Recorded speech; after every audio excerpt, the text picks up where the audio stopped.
Welcome to the Breakthrough Success Podcast, helping you achieve that breakthrough you've always been looking for in your business. And now your host, Mark Guberti.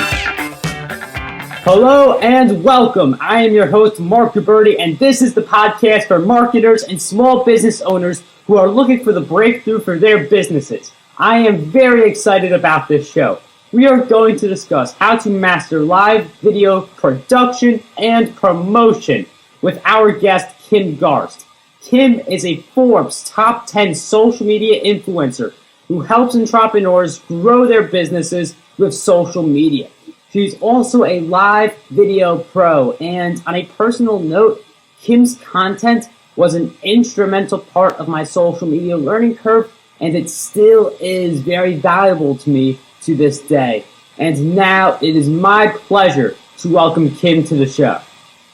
Thank you so much, Mark. Wow, what an intro. Thank you. Excited to be here with you. I'm really excited to have you on my podcast because, as I've said before, your content has played such a huge part in my growth. And when I saw you talking about live video on your blog, I knew this was something that I needed to explore. But you were one of the first people who really got live video, in my opinion, like Periscope especially. You're one of the first people who explored it so deeply and basically gave us the idea that this is such a valuable tool. But what got you attracted to live videos in the first place? Well, I actually have a little bit of an interesting story as it relates to video. I was always one of those people who hated video, getting in front of a camera. And before live video really became a thing, I would have been the last person that I would have thought would have embraced it. So just thought I'd throw that out for anyone who might be thinking, oh my goodness, I can't do this. I was one of those people who thought, oh my goodness, not only can I not do that, but I probably won't. But to really circle back to your question, what really drew me to the whole concept of live video was the people and that live opportunity to connect and engage. You know, when you are posting on social media, whether it's a post on Facebook or Twitter, it's not an immediate thing. The feedback is usually not immediate. Depending on when someone sees it, they might see it immediately. Sometimes they might see it 2 hours later. Sometimes it might be 2 or 3 days later before anyone really engages with that piece of content. And with live video, it's like having an immediate audience and having an immediate connection with people, real people on the other side of those computer screens or phone screens, depending on how they're consuming your content. So I think I push past my own stuff because of the people and the opportunity to connect and not only just connect in a superficial way, but a really a deeper way that gave more value to the community and the viewers that I was attracting. So what I love about live video is it allows you to break the fourth wall in the sense that wall between you and all the people watching your video, that's non-existent. You can literally see people commenting and liking in real time as you're doing the video. However, my opinion with live video is that it's possible for a beginner to feel overwhelmed by this type of real-time interaction in which they're looking at likes and comments saying, oh, they're doing a great job, or comments with people's questions. And by getting distracted with all this real-time stuff overwhelming us, it's possible that we lose our message and stop providing the value and just try and keep up with all the engagement that's happening live. So how do you engage with your audience in real time without getting distracted by the chatter and losing your message? This is such a great question. And I think the biggest piece of value as it relates to live video is that immediate sense of communication, where people are engaging with you, showcasing that they are appreciative of what you're sharing. They're commenting on your content. But to exactly your point, it can be a lot, especially when you first start, to balance the the trying to stay focused on what you want to say, and then what everyone else is saying, and not feel like you're ignoring what others are saying, especially if you stop what you're sharing and then you engage with a question, and before you know it, you're down a rabbit hole. So what I have done and what I recommend to others, because it really works, is to be prepared before you go live. And what I mean by that is I have a notepad and I write down my talking points. Now, I don't mean that I write down everything I think I'm going to say. If I'm going to share 3 ways to do X, I write down my 3 bullet points, essentially, of what I want to share during that live broadcast on inside of my notebook. And then I refer back to that frequently just to make sure that I'm on track. So if someone asks me a question and it deviates me from, my 3 points, I can come back and at a glance say, okay, I talked about that point sufficiently. Let me go on to point 2. And that is like your lifesaver. It's kind of almost like a life raft, because if you do deviate and you get sidelined, which happens, and don't feel bad if it does. And I actually think that's the value. That's a part of the value of being live and engaging with a community, is that they have a voice. They feel like they have a voice. And when you do acknowledge that voice by answering a question that someone's asked, I think that's a big piece of why people are so attracted to it, is that, sense of, hey, listen, wow, somebody's actually paying attention to me, the viewer, versus, us just disseminating content and in a traditional video style, or even a blog post or anything else that we do online. So keeping yourself organized with a kind of like a checklist or a bullet point strategy has really, really helped me. So some people, they do face that problem, and I know that they're listening to this and they're like, wow, now I know how to deal with all this real-time engagement. But there are people on the opposite side of the coin where they're not getting as much real-time engagement. They're not seeing all the likes flying across their screen. So for some of them, they're going to see a 0 representing how many people are actually listening in at the moment, or the people who have 5, and then the number drifts from 5 to 4 to 3 back to 5. So how do you suggest avoiding the problem where you're so focused on the number and just ensuring that people show up to your events primarily, because we don't want that number to influence how we deliver our message? Well, I personally think that, and I would really and I've tried to really encourage other people not to get wrapped up in the numbers. And then a bigger picture, though, and I think this is really important, is when you are creating, or when you go live, it's a piece of content.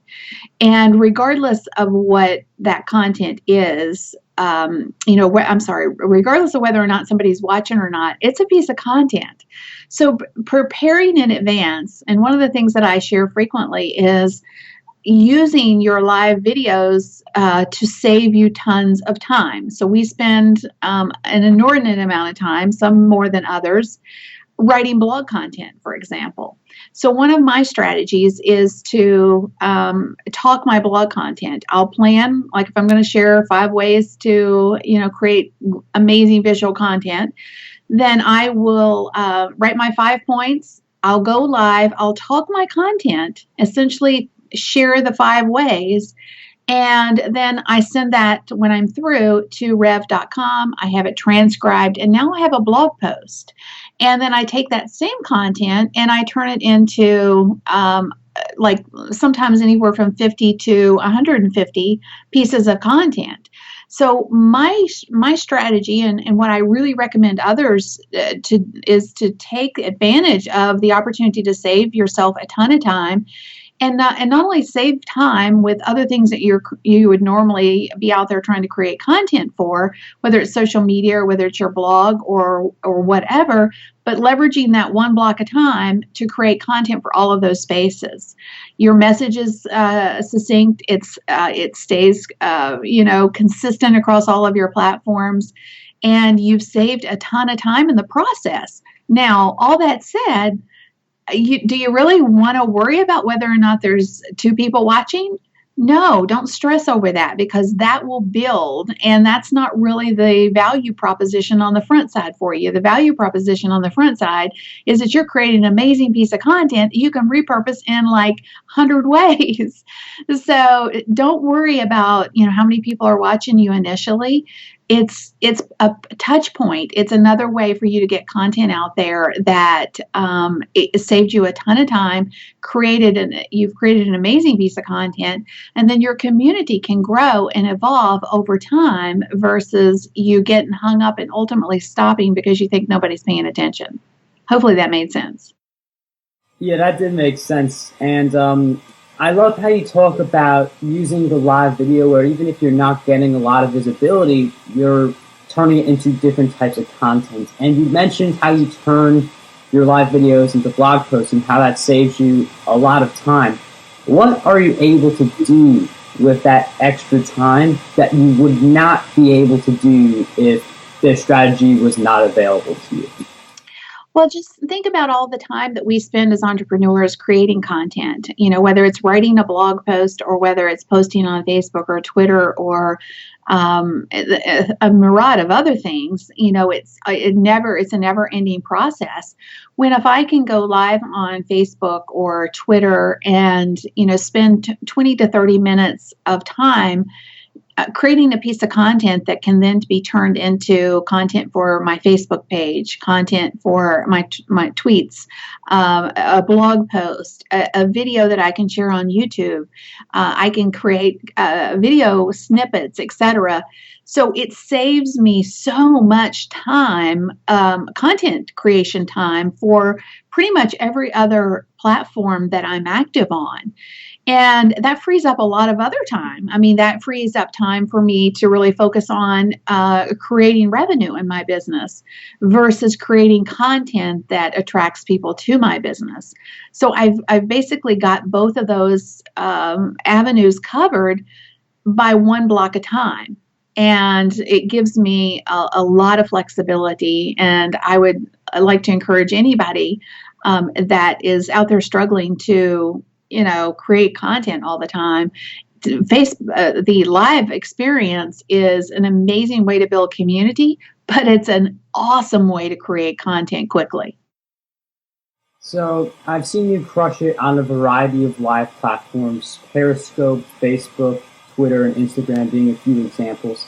Of those 4 platforms, what are the advantages and disadvantages of each platform? Well, I really would have to say that Periscope, aka Twitter Live, is still my favorite, and I think because maybe I started there, but I just have a community there, and I see the community, whether it's mine or someone else's, just seems to be so much deeper and more connected than I'm seeing in other live platforms. Now, that's just my experience. That doesn't mean that's true for everyone.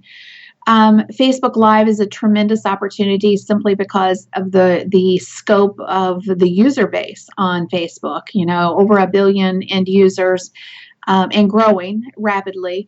They're innovating at an amazing clip. So I foresee that the value for live video, in fact, I'm already I think it was 2 days ago, they announced that something that I've said for some time is actually going to come to fruition, which is ads inside of live streams. And I knew it was only a matter of time before that actually happened. And that is absolutely what's coming. I think that is going to be a bigger part of their platform. And we're going to see more and more of that. And it gives us a way to directly monetize our videos as well, which is another value add. The drawback, as it relates to Facebook, if there is one, is probably the fact that a lot of people don't have massive reach on their Facebook fan pages. So getting their content in front of the majority of their fan base can be a little bit more challenging. That's really the only drawback, I think, as it relates to Facebook Live, because I think there's so many other positives to it. And a big fan of Facebook Live. And then Instagram Live is fairly new. I mean, it's, Instagram Stories has been out for a bit, but Instagram Live is fairly new. And I think the biggest problem with Instagram Live is the fact that it's only live. In other words, it's only content that has a lifespan while you're physically live. And that's very limiting. And I know a lot of people haven't really embraced Instagram Live at a mass scale yet. And I honestly believe that Instagram will switch that up. I think that as soon as their bandwidth can support it, that they'll have that content be live for a period of time. Now, with Periscope, it started with 24 hours. I would speculate that it'll probably be something similar with Instagram, but only time will tell. But I think that is probably the biggest drawback to Instagram. I think Instagram is going to surpass, it already has in a lot of ways, in Snapchat, simply because I think the user base is larger, more connected maybe on Instagram. So it's really an intriguing time as it relates to live video, simply because a lot of the platforms are integrating it. It's changing almost daily.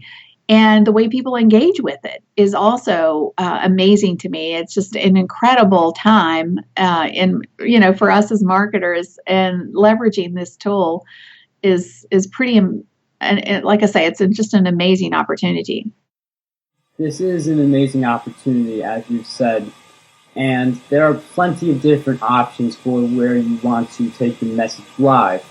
But with all these different options, I mean, I know it's 4 at this point, but that number is only going to expand. It seems like it's getting harder and harder for beginners to make that choice for which platform they want to use first. So if you had to start live streaming all over again, you're back to the day where you're doing your first live video, which of those platforms would you choose to start with, and why? Well, it's another great question. And, it's just exactly the same question that you have to face when you get started with social media is, where is my ideal client, my ideal customer? And, if it's on Facebook, then maybe Facebook is the place for you to start. If it's if you already have a massive community on Twitter, like I do have a huge community on Twitter, and my reach for my live videos is huge there. So I guess if I had to, say, okay, I'm going to choose one over all others, simply because of the innovation right now and knowing what I know, I would probably start with Facebook. And again, simply, even though I love Periscope and I have a massive community on Twitter, I see Facebook is just crushing the innovation in the live streaming space, and where I see things going, they're going at a rapid clip, and everybody else seems to be lagging a little bit, dragging behind.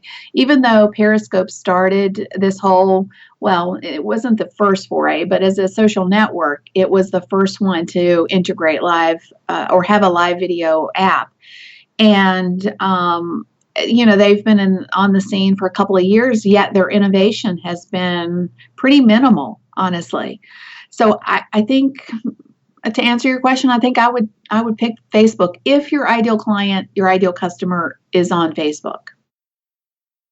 And with live streaming still being new, some things are due to change, like Facebook. It seems like they're just going to keep on pulling out innovation after innovation. But with the whole innovative space as live video, there are not as many well-known tools available for live video as there are for other social networks. Like for Twitter, for instance, we could talk probably for like this entire episode just listing a bunch of Twitter tools and their features, because there are so many, they're so wide known amongst social media marketers.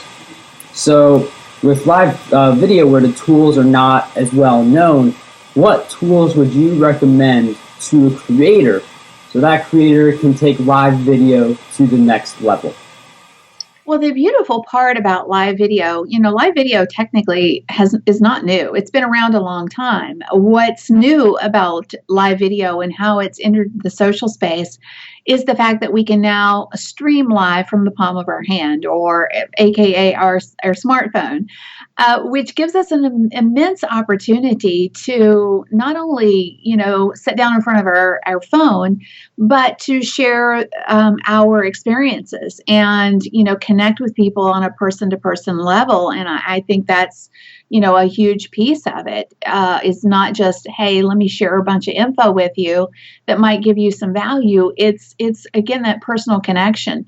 And because of the fact that it's such a low entry point for people, and not only just such a low entry point, literally, if you just have a phone, you're in business. But the quality of it is really decent. And, you're talking about taking it to the next level. Well, honestly, you don't really have to have much more than your cell phone.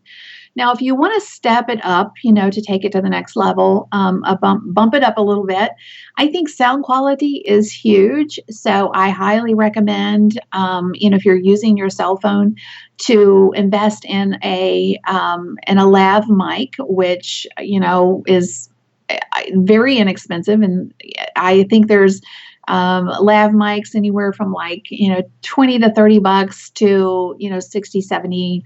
And of course there's higher end ones, I'm sure, but the one that I love and the one I've used, that I use almost daily is a Rode, I think it's RODE, lav mic. You can buy those on Amazon. I think they're, maybe $60, $70. If you want to go higher and do some additional things, there's a lot of great resources now for those who want to use, even your desktop. Like you can go live on Facebook using your desktop. Now, well, I say that most people have it. Not all people have it because it's something they're slowly but surely rolling out. But that's another option. There's some third-party tools out there that give you the option of going live on Facebook in particular. Things like Blue Jeans is one. BlueJeans.com is a great resource. They have, I think their service is, roughly $40 a month. So it's not free, but it's not that pricey. The quality of their video is in my opinion, awesome. And then there's a free service called BeLive.tv. A great little platform. It's totally free. It's in beta right now. So that's another option. So there's tons of things that you can tap into. And I honestly foresee that that's going to increase very rapidly, simply because Facebook did open up their APIs, and a lot of third-party tools and platforms are probably going to pop up that'll support it. So I guess it depends on really what your goal is and how you want to go live. If it's your desktop or if it's using your phone and a simple lav mic. Either or works, and the quality is definitely decent. When I hear about live streaming and I see it in action, and this is one of the questions I've really wanted to ask you, I think about another tool. I think about webinars, because live streaming is basically a webinar, but you get the real-time engagement, and it's all from your smartphone. And I know that you trademarked the term scopinar for Periscope. So I'm wondering, with live streaming, is like these live streaming apps, are they rivals of webinar, that like they're eventually going to take down the traditional webinar format in the future? Or can live streaming like through Periscope and other apps and webinars coexist peacefully? Well, I think right now, because there's not mass adoption of the concept yet as it relates to live video, and more specifically, there's not mass adoption from marketers as it relates to using the live video applications for webinar style trainings. So right now, I think I don't think there's any danger of live video taking over webinars at this point in time. But that said, I think that there's a tremendous opportunity for marketers here when nobody's really stepped up and doing this consistently, and to your point, it's such an amazing way to connect in real time and to provide a webinar style training. So using certain types of tools, you can even share your screen just like you would in a traditional webinar style training. So, and or split the screen. So you could share videos or PowerPoint presentations. You could be the focal point. You could bounce back and forth. So it gives you a lot of different options as it relates to leveraging the Facebook Live platform or live video across the board. One of the biggest drawbacks, I think, right now is and again, this is doing the comparison between the webinar system and then the live element. I think what I've had or what I've experienced and what I've heard is that people feel like they can't see it. So when they're on Facebook, for example, and they look at that little video and they compare that, even though they can open it up full size, versus going to a link on their computer and opening up a full-sized browser window. I think it's just a little bit of a mind game for them, and so I again, that's just a little bit of the feedback that I've gotten. But I think going forward, more and more people will ultimately start to use these and leverage them as an opportunity. But no, short term, there are no danger of overtaking webinars. So it seems like webinars are fine for a while. I mean, we don't know what it'll be like in the long term, but for right now, they're okay. And one thing that's probably going to remain okay in marketing, possibly until the end of time, is the email list. And a lot of people say it's their most valuable asset. When people say I made this big mistake in business, it's always not starting the email list soon enough. And you mentioned a while ago how you got 180 subscribers in one day from Periscope, back when it was a brand new live streaming app, and Facebook Live wasn't around at that point, but you used live streaming in order to get more subscribers and grow your email list.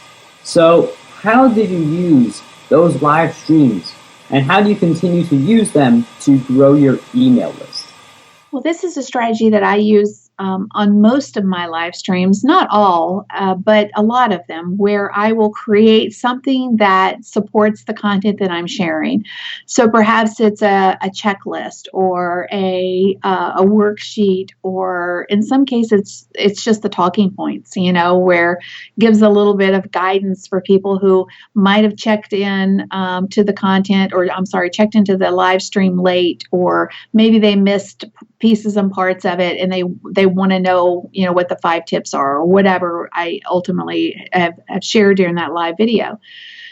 So the opportunity that and how I leverage the live opportunity, or being live and having a captive audience, maybe that's a better way of saying it, is to have something ready that they go to a landing page and opt in to receive it, whether that's a checklist or a worksheet, or, just my talking points, for example. And that has really worked. It literally almost every live broadcast that I've done where I've used this technique, I get opt-ins each and every time. And of course, the number varies depending on how many people are live, what the content is, what the opt-in is. But I have very successfully used live video to grow my list. So at this stage in the podcast, I like to transition into things beyond live streaming to get a deeper idea of you as an individual, and to basically leave my audience with some great motivational takeaways that will inspire them to take action. So one of the things I like to ask my guests is I like to ask them to talk about one big challenge that they've had to face in their lives and how they overcame it. So I'm going to ask you the same question in the sense of what is one big challenge you have faced and how did you overcome it? Well, I think this is fairly recent for me, honestly. I lost my mom in June of last year, and that has really been hard for me. I'm an introvert by nature, so it takes a lot of energy for me to get out and do my live videos and my live streams.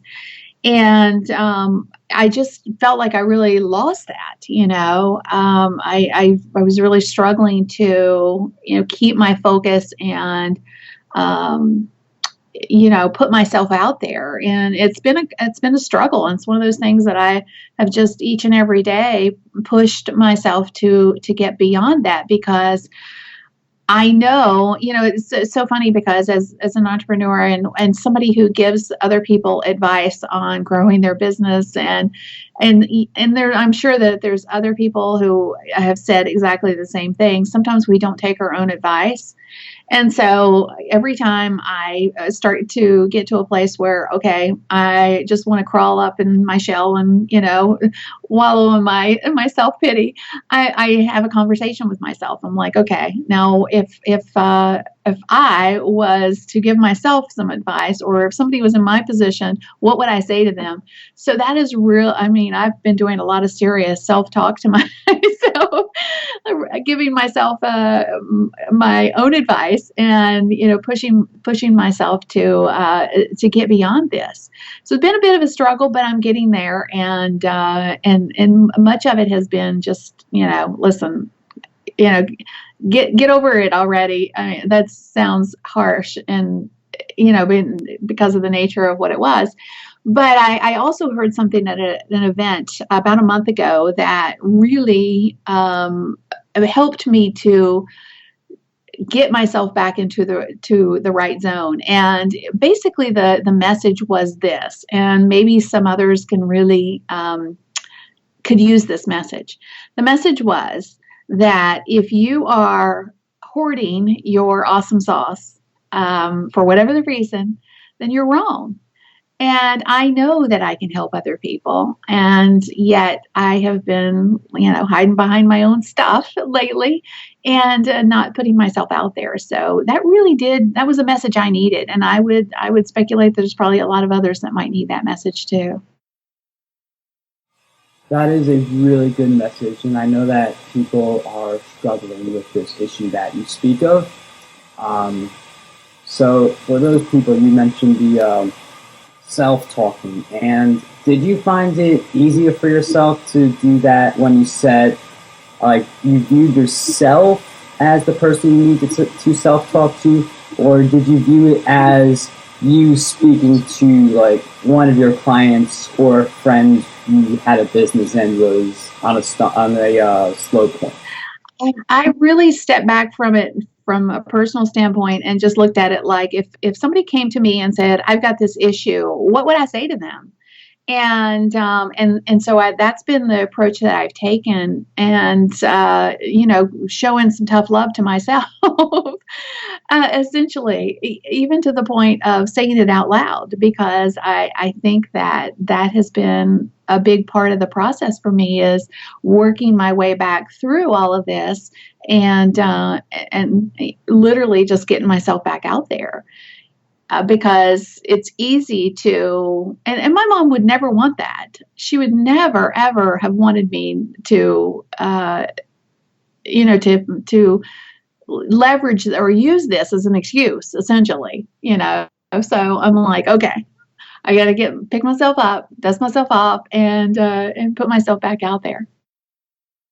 So you've learned a lot of great lessons throughout your journey. You've been kind enough to share a lot of the insights you've learned about social media through your blog posts, through your live videos, and through podcast interviews like this one.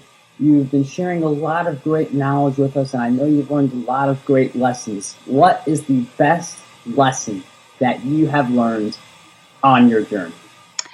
I think the best lesson, and just to rephrase that just a little bit, is lots of times people will ask me the question of, what would you tell yourself, a younger version of yourself, and that follows along with the lesson. The biggest lesson that I've probably learned along my journey as an entrepreneur is that you have to outsource. You can't do it all. You can't scale. You won't grow if you don't find people to help you along your journey.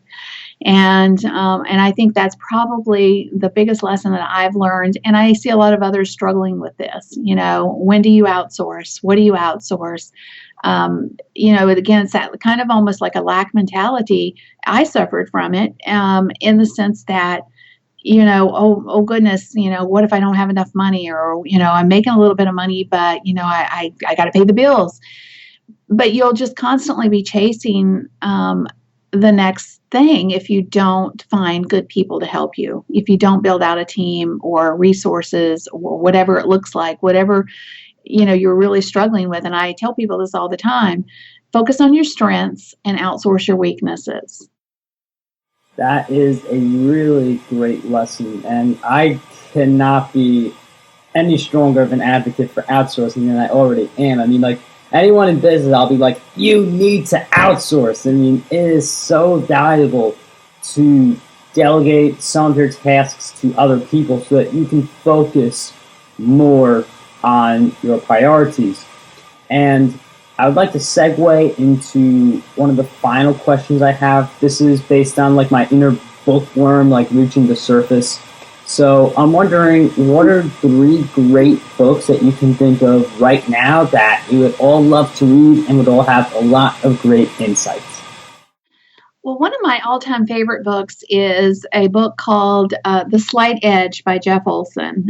This book really just spoke to me for some reason. I've read it 2 or 3 times now, and each and every time I read it, I gain new insights. Something speaks to me and moves me forward in some way. Another book that I love is Daring Greatly, which is a Renee Brené book, I think, and I love that book. And then I am reading a brand new book that somebody recommended to me that has been kind of an interesting, it's different read for me. It's not something I would have normally picked up. But the book is Persuasion, and it's by Robert Cialdini, I believe is how you say his name. It's a pure marketing book. It's about the power of influence and persuasion as it relates to, how you, craft your messaging and your sales pages and, things of that nature. So very interesting book. I think that would be my third recommendation. I'll be sure to add all those books to my reading list because, as some of the people know who are listening to this episode, I try to read 10 books per month. It doesn't always happen. Sometimes I fall a little short. Sometimes I'm more in the 15 range. But I do take my reading very seriously, which is why I greatly appreciate you sharing all these valuable books with us. Well, hopefully somebody it'll stoke some book sales for someone out there. And there's this book, Will the Real You Please Stand Up? That's a classic. That's well, you can't recommend your own book. That's just cheesy, You mean? It was very nice that you recommended other people's books, but I did get a chance to read your book. I did enjoy it, so I want all my listeners to know about your book as well. Well, thank you. So, thank you for taking the time to be on my podcast. I've greatly appreciated it. And what I let all of my guests do is I give them the spotlight and just basically I let them all tell me where we can all find you on the web. So I give that spotlight to you right now. Well, Mark, once again, thank you for having me. And if anybody would like to connect with me, please check out my website, kimgarst.com. I am on all social platforms under the username Kim Garst, so you can find me on Facebook and Twitter, etc. Google me if it comes. Worst case scenario, I promise you can find me. Kim, it has been such a pleasure to have you on my podcast. Thank you for stopping by. Well, thank you. I thoroughly enjoyed that interview. Kim has been one of my most valuable mentors for social media marketing. I attribute her to much of my success on the various platforms, so it was such a privilege to interview her for this episode.